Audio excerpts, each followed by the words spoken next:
Never happened to you, right? Getting called into the thing. No, see, my entire life, in my entire 35 years, not 35, 37 years,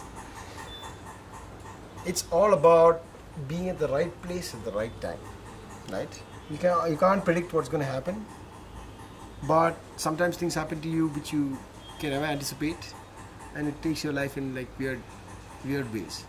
Ultimately, when you look back on stuff that happened in your life, right? It's all 5 minutes here and there which makes all the difference in your life.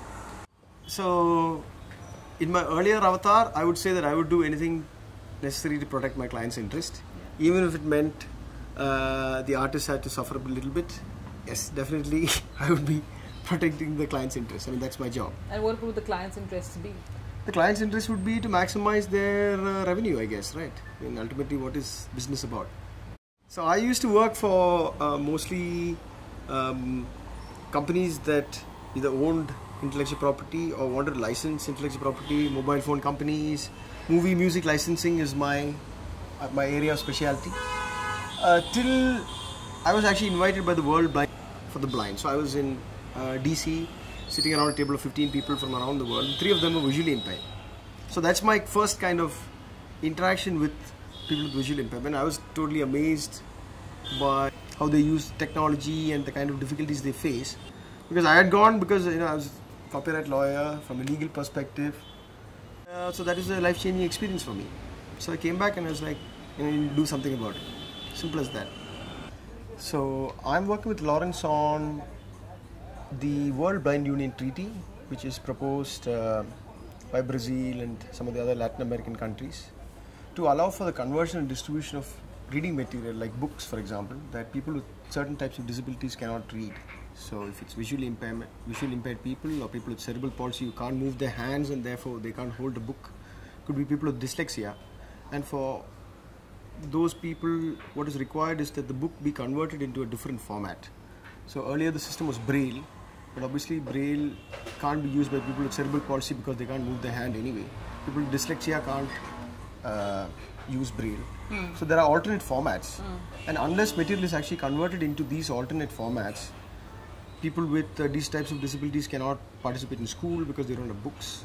Once you start working, you need reference books, and books are not available, which means that people are excluded from society simply because of copyright law, which doesn't allow the conversion and distribution of material into accessible formats. It's happening, but on an underground basis, in India at least, because the copyright law doesn't allow this.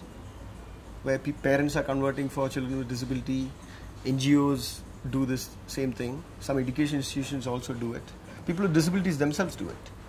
For them it's kind of like exercise of the basic fundamental aspect of what is the meaning of, to live, right? To live you have to read, to study you have to read.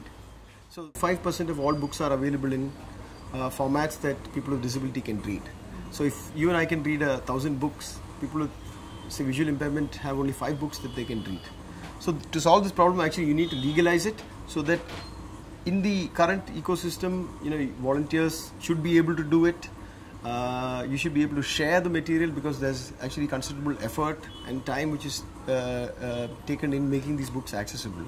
So unless the law kind of legitimizes it, this activity will never reach the stage where all 1,000 books are available for people to read. So we're just trying to amend Indian copyright law to be in consonance with the Constitution as well as the Convention on Rights of Persons with Disabilities, which India has ratified. In my mind, it's kind of to achieve equality, market forces have to come into play, because in India, for example, the government and NGOs have been trying to solve the problem for the last 50 so many years, but they've not been able to dent the problem, right?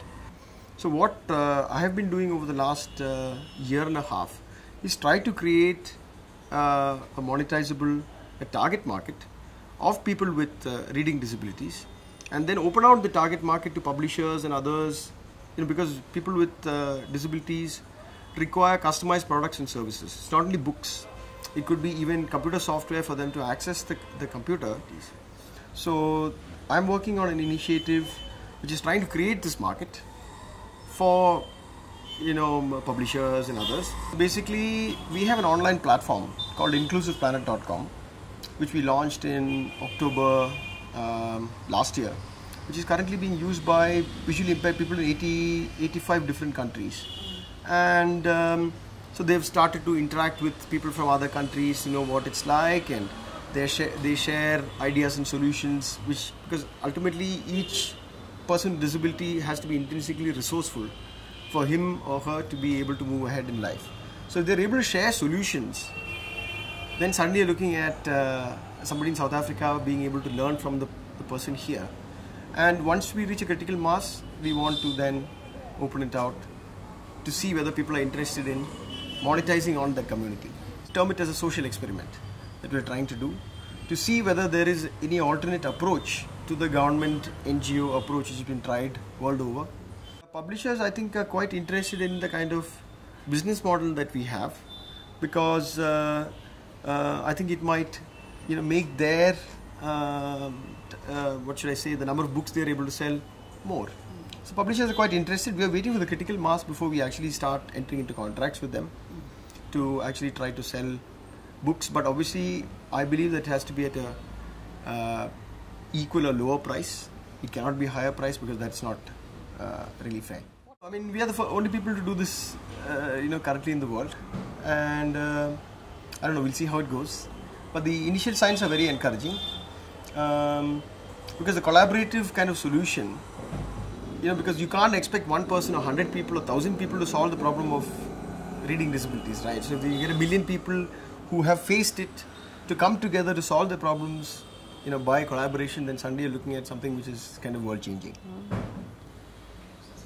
It takes one incident which will make you look at who you are. So that is that incident that happened to me. But I'm really finding it very kind of emotionally satisfying, because the kind of change that we're trying to do is going to impact millions of people, right? So if you're able to push through the treaty, 300 million people will get to read.